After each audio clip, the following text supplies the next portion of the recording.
Hey, welcome to the New Home Insights podcast by John Burns Real Estate Consulting. I'm Dean Worley, your host. Each episode, we're going to bring you some of the best minds in the housing business talking about some fascinating topics or trend or innovation or issue, just like the one you're about to listen to. Enjoy.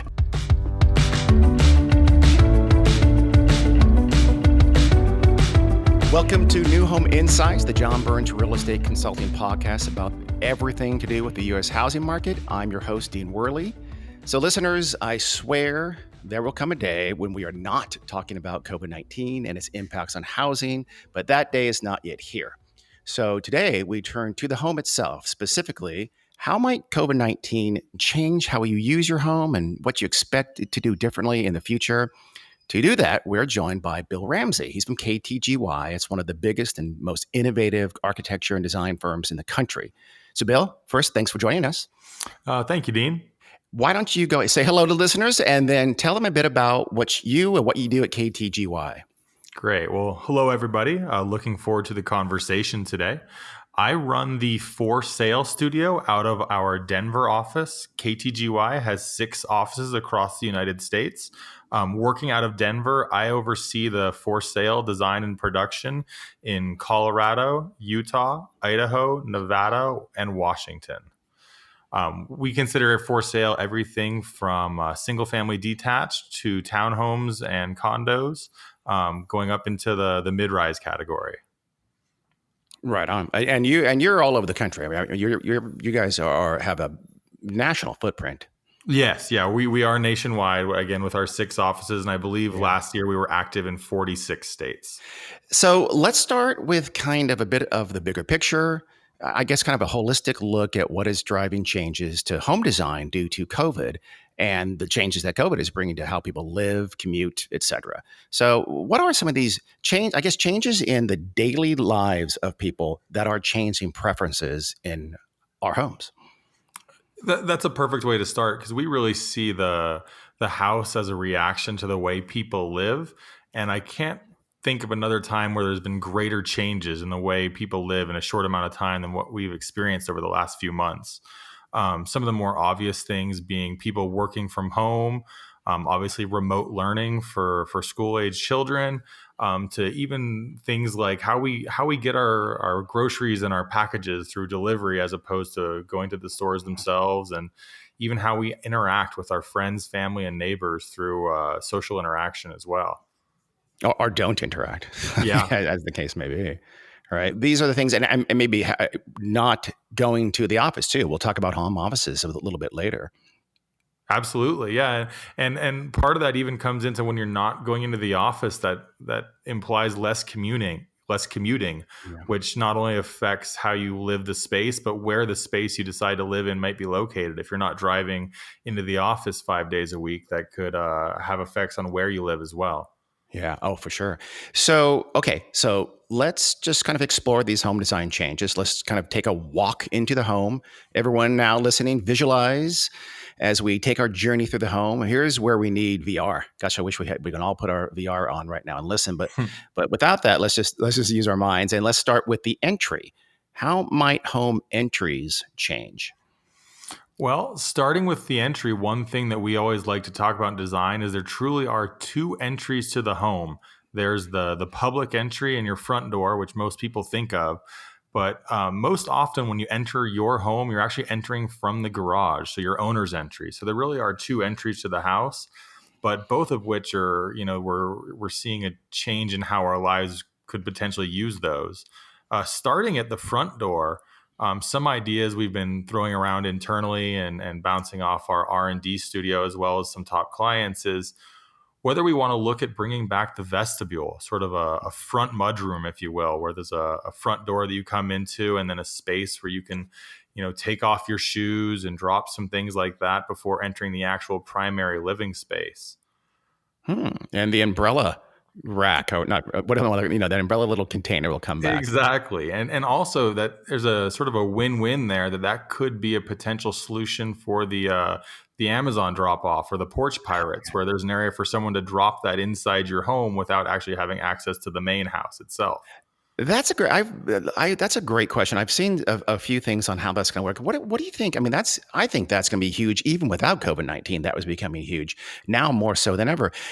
I mean, how are you? What are some of the ways you will actually make that secure drop-off space that is inaccessible from the outside, but accessible to the inside, so it's secure? Yeah, we've been designing that into a lot of our homes here for a good amount of time, just for the reason you mentioned, is that that's a real problem before COVID there. In some more multifamily settings, they actually have the Amazon drop boxes and everything in the foyer spaces. But from a single family detached or more typical housing situation, we've looked. There are some great companies that have locker systems that interact with things like Amazon and UPS and even the postal system. But there's easier solutions to that. There's things as simple as drop slots or drop rooms that can be connected to a foyer or a garage where someone could drop something off without actually having access to the main residence itself. Yeah, it's funny that like large apartment complexes have kind of solved that already with the lockers, as you mentioned. But I just don't Right, see that right. happening in single family homes. That would be very weird looking, I guess. Yeah. How about I would think. How about the other side? How about like some things like mud rooms or like I've heard about almost like sanitizing areas as you come in from the garage, as you said, the owner's entry. Is Yeah, that absolutely. Again, coming into to pre-COVID here is an interesting is we were already exploring the popularity of mudrooms. Mm. Historically, a mudroom was something thought of in a sort of a snowier climate or something like that. But if you look at how people really live their lives, it doesn't have any relation to the climate around it. It's more a location where people can do things like drop off their shoes, kids can mm. leave their backpacks, and it's really an idea of an expanded drop zone. So that doesn't all end up on the kitchen island where it does before. And now with everything we're seeing with all the health concern, is it's a great area to also include a hand washing station or a sink. So you come in and before you really enter your residence, you're able to sort of drop all of those things that have touched the outside and wash your hands and do everything you can to create a sanitary entry into the home. That does make a ton of sense. Like our leashes, right? Everybody's walking their dog 4 times a day now, so we've effectively got a Exactly. A little. place for all those things so they don't need to clutter up your kitchen. Yeah, yeah, it makes a ton of sense. It's kind of I see it in our own house is done in an ad hoc sense, but building it into the floor plan makes all the sense in the world. Sure. And it doesn't need to take up a lot of space either. You can do a lot of these things in a very small amount of space.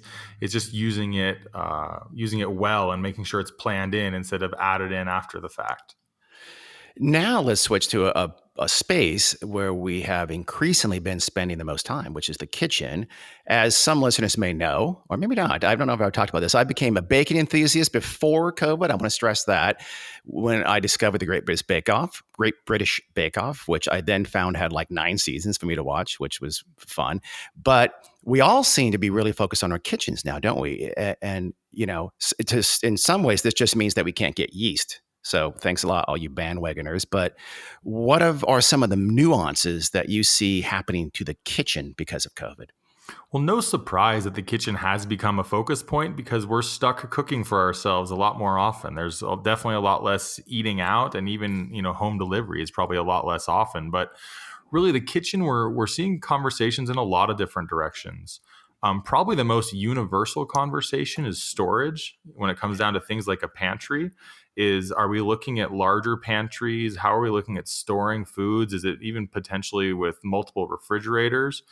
One of the more popular solutions we've been landing on is actually a multiple pantry situation where you have a typical pantry within the kitchen for your day-to-day usage items, and then a bulk storage or a Costco pantry, if you will, maybe located closer to the garage or even off the garage, where you can store those large bulk items without having to dedicate that much space within your primary kitchen. Yeah. You mentioned refrigerators, right? Or maybe Mhm. multiple refrigerators. A lot of homes, a lot of kitchen floor plans have that sort of designated niche for the refrigerator, which is based on a standard refrigerator width.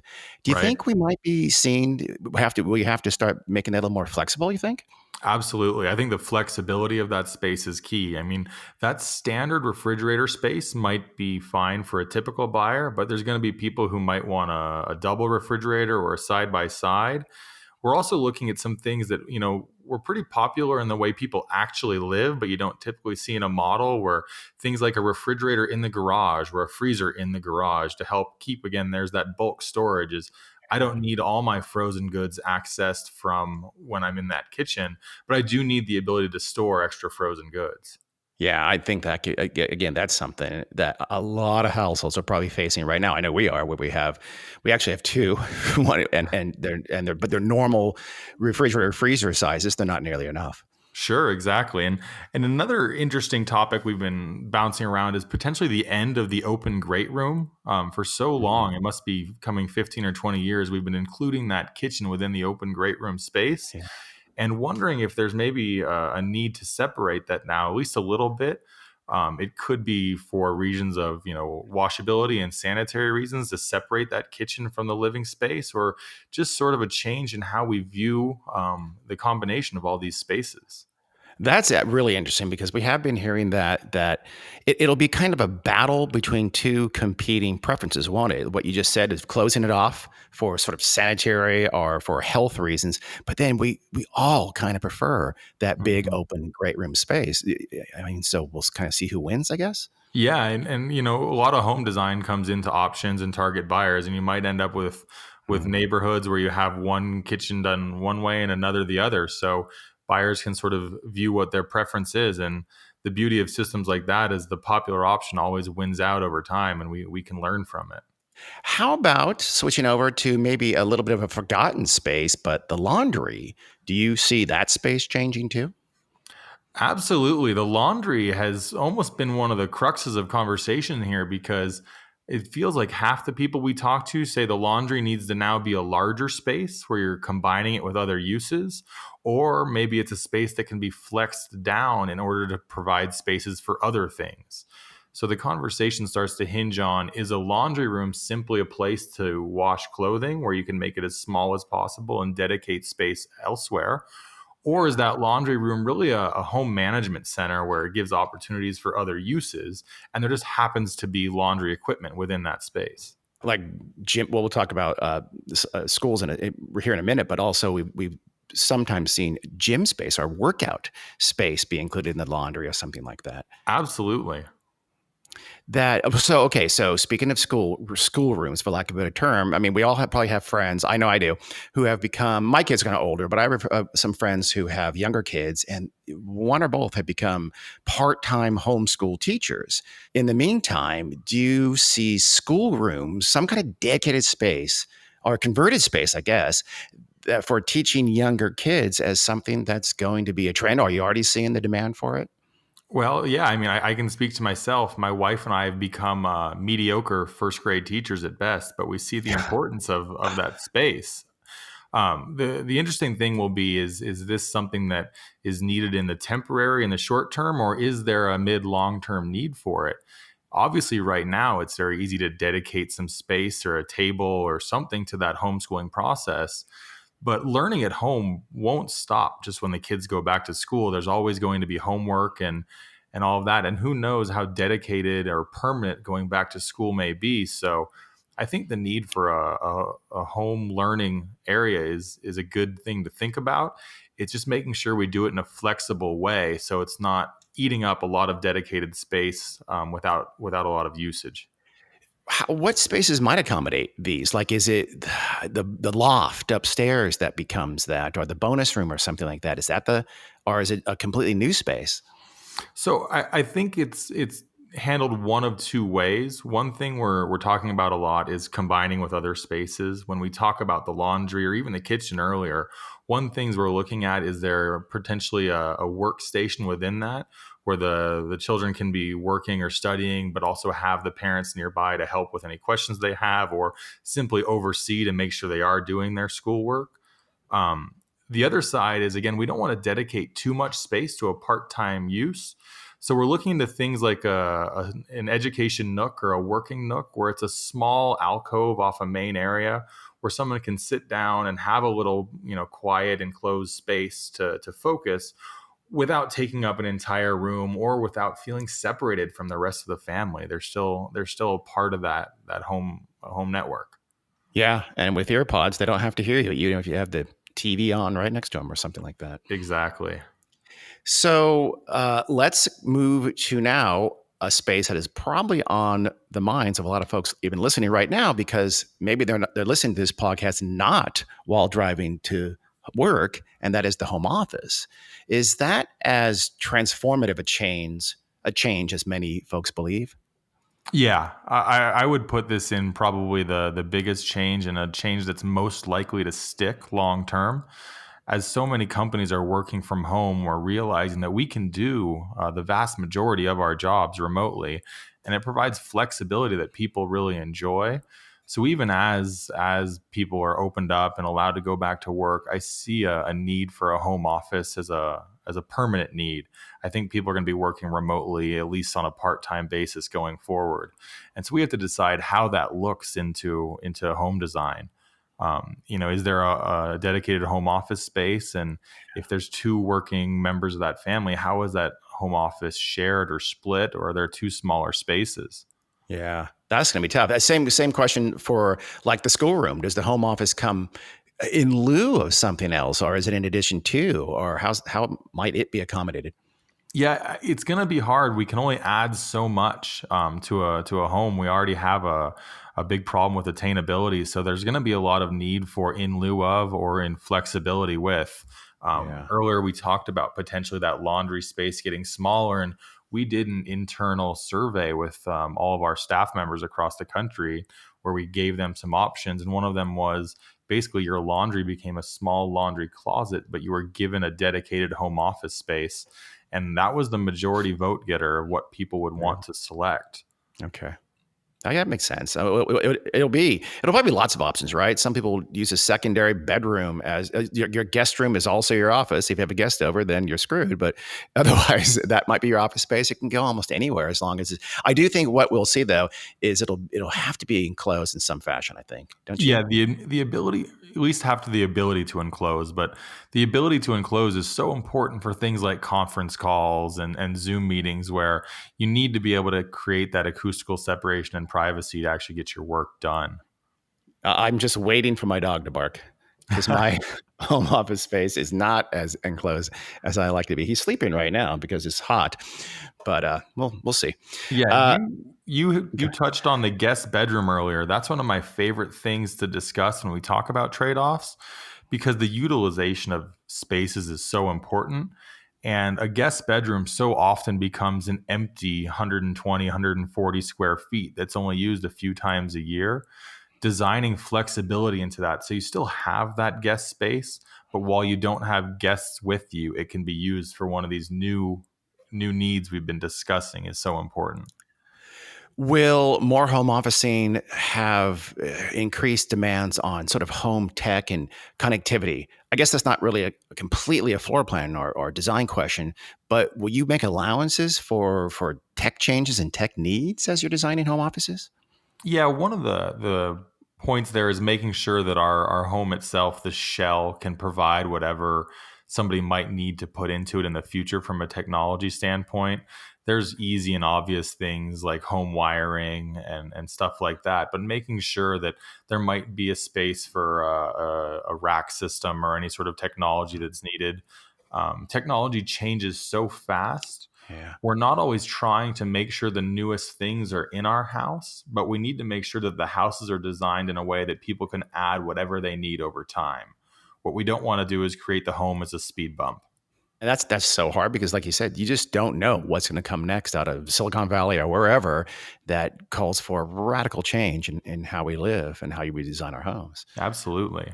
Yeah. What is happening in some of the common areas like living rooms and dens? For instance, do you see bigger or smarter lofts and living rooms for the purposes of better entertainment spaces? Home entertainment has become so critical. Is that happening? Yeah, one thing that I've found fascinating is everyone is sort of home together. And believe it or not, not everybody wants to watch and do the same thing. So you might have the one great room space with, two parents and multiple children of different age, and the odds of them wanting to do the same thing is pretty small. So we'll end up seeing different sort of pocket uses within those common areas where we talked about the learning nook or in the earlier, where that could be somewhere where someone sits down with their iPad and their earbuds and watches something there, where they're not stuck in their room, but they're also in an area where they're not listening to the news that the parents want to watch on the TV. So we're starting to see the big open great room is still popular from a way it lives and looks, but within that vast space, the need for people to have a small sense of privacy or just a personal area. That's interesting. So almost multiple entertainment nodes in overarching same space. Is that what you mean? Absolutely. Exactly. Huh. I had not thought about that. I did. My daughter is still angry that my wife and I have not watched Tiger King, and she can't talk about it with us. So I do see your point that we don't all want to watch the same thing at the same time. But it's interesting that they, the older kids can come down from the secondary bedrooms Mhm. if we do have these kind of multi-nodal entertainment spaces. And then we'll have 3D holograms, and then everything will have to change again. Exactly. So, speaking of the secondary bedrooms, do you think we will move to maybe somewhat larger secondary bedrooms because those kids, especially older kids, are cooped up all day? So again, I think the size of spaces is going to flex one direction or the other. Is do we want to make the bedroom smaller so it's primarily a place for dressing and sleeping, and use the new space gained to create another space, whether it be a homework studio or even a small secondary TV loft where the teenagers don't need to be in their bedroom, but they also aren't with their parents? Or opposite, are we making these bedrooms larger so there's more spaces or activities happening within them? It really is an interesting paradox that you can solve this problem in two opposite directions. Yeah, and we're going to have to keep our finger on the pulse of what people want in that regard, which luckily here at John Burns Real Estate Consulting, we do. Absolutely. Little plug there, sorry. And I know you guys do too. How about let's move to the semi-outside garages? You've talked about storage areas. Will we see garages be more flexible to accommodate multiple uses, like added storage or maybe indoor-outdoor spaces? I sure think so. Part of this is going to be the change of the way we see and use the car. I think there's a pretty good chance that there's going to be less commuting in the future, at least on a day-to-day basis, which will create the opportunity for perhaps only one car per family or less usage of that car, which opens up some flexibility in that garage. Sadly, I don't expect any jurisdictions to lower their parking requirements anytime soon. But that doesn't mean people can't use that extra space in the garage for the storage we talked about earlier or some actual flexible uses. One thing we're seeing in our neighborhood here a lot is we're not allowed to socialize or be with each other, but just that human need for interaction doesn't go away. So we're having a lot of sort of what we consider alleyway happy hours, where Huh? everybody opens up their garages and sit in their garage in their camping chairs and use that as a way to interact with each other across the alley while keeping a safe distance. That's funny. We're seeing that too in more traditional community layouts. I guess you're seeing so many more people just hanging out in on their driveway or in their garage with the garage door open and saying hi as you walk by with your dog, whatever. Yeah, that sort of is a great tip into one of the trends we're seeing is actually the usage of the front porch. So much of our current design guidelines and different requirements ask us to use these front porches in our architectural design, but historically it's really been an underutilized feature in the house. And instead, now we're seeing exactly what you mentioned, where people are actually interacting, where people sit out on their front porch and neighbors will walk by, on the sidewalk and sit down and have that conversation and really are using those spaces to be a part of the neighborhood. How just flip it around from sort of public to private, but do you see things like decks and patios becoming bigger or bulkier or somehow more integrated for that larger private outdoor space? So I don't know if we're seeing them growing in size, but we are seeing them growing in importance.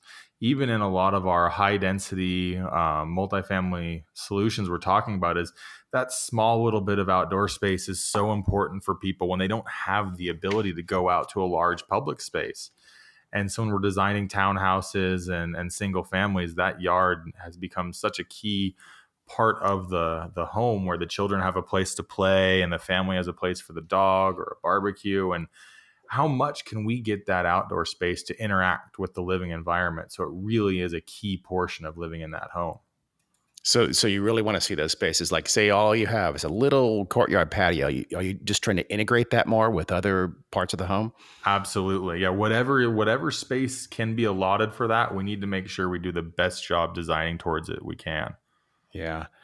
So, okay, so many of these changes kind of necessitate a larger home, or at least they're made a lot easier by bulking up home size. But as you mentioned, cost and affordability are just huge issues.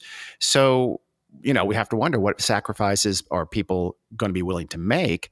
Let's start with this. Let's start with, will people trade larger home spaces for smaller private outdoor space, or just a more a footprint from home to lot that is bigger than it may have been before? I think the key to that is adequacy. I think people may be willing to trade off gaining some interior spaces that they find more important than they did before, with the loss being a smaller outdoor space, as long as it's adequate. And adequate can mean a lot of different things to different people. But I think the key is to make sure that they still have something that they need in that realm there. I think you really hit on the primary crux of the situation, though, is going to be flexibility. It would be too easy to simply make the houses larger and include all of these features at the same price point. But if that was the case, I probably wouldn't have a job. Instead, what we're doing is looking at what flexibility can we give to buyers so they can choose what it is they want in their house. Do they want that larger laundry room where they can combine spaces, or are they okay with a smaller space, dedicating that room to another need? Same thing with the yard, and like we talked about with parking in the garage earlier as well. You're still going to have to make that decision, though, aren't you? In terms of, okay, we flex this by having the secondary bedroom double as an office, or the laundry as an office. You're still going to have to determine what folks want. Or do you think you will be able to make just like truly completely flexible spaces that could be almost anything they want? Every time we design a house, there has to be decisions made as to who the target buyer is for that and what their wants and needs might be. Once we get into that, there's always options for how it can be customized, but you're starting with a direction for what you think that person's going to want from their house. I think the key is, though, a guest bedroom doesn't become a home office just because you put a desk in it. There's different needs and sort of things you need to design towards to truly have a home office. And I think that's where things have failed in the past, is people think if you simply take the closet out and remove the door, that guest bedroom is now a home office, where really it might be able to function that way, but not at top productivity. Yeah. But the counter is going to be this need for flexibility and the speed of changes. So, I mean, do you see, I don't know, something crazy like here, we got a master bedroom, but after that, you get 4 additional spaces. It could be den, bedroom, office, whatever you decide. Do you ever see it being that flexible? Absolutely. I can look at communities we've designed right now across the country where your template or your starting base package is a 3-car garage. And there might be somewhere 5 to 10 or even a dozen more options for how to convert that 3rd-car garage space to different things, whether it be home offices or dedicated spaces for unique needs. I think that's an easy example to give because of the 3rd-car garage. You could still be happy with a 2-car after that. But it's a good example of what really we can provide in flexibility for buyers, where they get to make that choice for how their house lives. Yeah, but that's going to butt up against the increasing need for builders to maintain costs. And one of the ways they're doing that is to decrease that customizability in some cases. Yeah, absolutely. Every great idea still has to be a part of the budget. The number of sales meetings we've been in where it says, well, if only we could add another bathroom into that bedroom, but we can't add square footage or cost. It all comes down to how does this work into the budget to make sure that people can afford it and builders can afford to build it. Now let's get to my favorite part. This is where you get to tell the future, and the listeners and I get to tell you how dumb you are when you're wrong.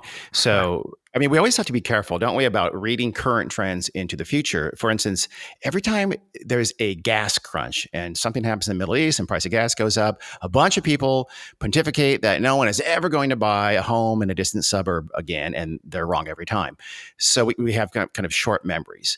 But which of these COVID impacted home design trends do you think are going to last? Oh, it's such an important thing. I actually remember after 9/11, the conversation was that we would never build high rises again, and the entire country would be 6 stories or less. And how silly that looks in retrospect. But it's a great point because we don't want to design now for something that will feel out of date in the very near future.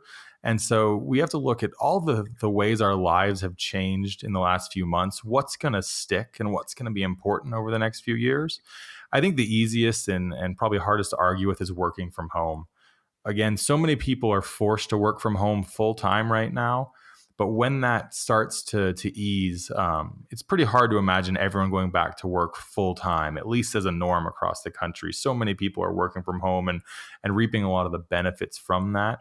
So understanding how to create a home office or home office space there is so important.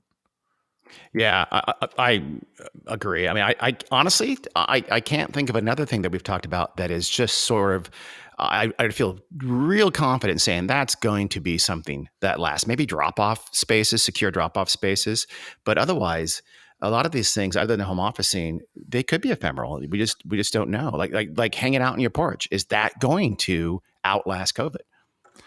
Only time will tell. My gut instinct tells me we've actually learned a lot about the importance of interacting and gotten to know our neighbors and stuff, but really time will tell. Another thing that I do see having true lasting power, though, is the rise and importance of things like sanitation and hand washing. I can't imagine a flu season coming around without there being more concern about everybody washing their hands when they get home. So I think that's going to have a lot of lasting power as well. So, like the mudroom or the return of the vestibule, those kind of things might last. Absolutely, I would be amazed to see that go away. Okay. Anything else? Anything else you think might that you feel even, or how about we do like this? Anything that you think is almost certainly going to be a short termer? I think the interesting one there to talk about is home learning. I have a hard time imagining home learning at the level it is now being a permanent need. I think there will always be need for homework stations and things like that. But true home learning, I don't imagine being something we're doing on a full-time basis going forward. So the need for flexibility in that design is going to be so important. Should there be times where people are sent home for short periods of time in the future, the ability to do that at home is going to be a great feature. But you're going to want to design that into your house in a way that you're not losing a space that could be dedicated or at least shared with something else. Yeah, that's a great point, actually. I mean, that's something that just can't. If we're going to work from home, or if we're not, we can't be full-time or part-time teachers at home. That's just not that those two things can't mesh well at all. As I mentioned, the friend of mine that has become a 8-hour a day teacher now says, I can't do this much longer. I won't have a job. So yeah, it's very hard. So, okay. So this has been fascinating. I wish we had more time. Like you said, time will tell. We will see. I'm sure we'll come out of this with some major changes, but I'm also guess that most of the things we change now won't be around in 5 or 10 years either. We'll see though. Yeah, we'll see. Bill, this has been huge, very helpful. I really appreciate it. Great. Thank you so much for your time. Absolutely. That's it for now. So until next time, I'm Dean Worley, and this has been the New Home Insights podcast. Thanks for listening.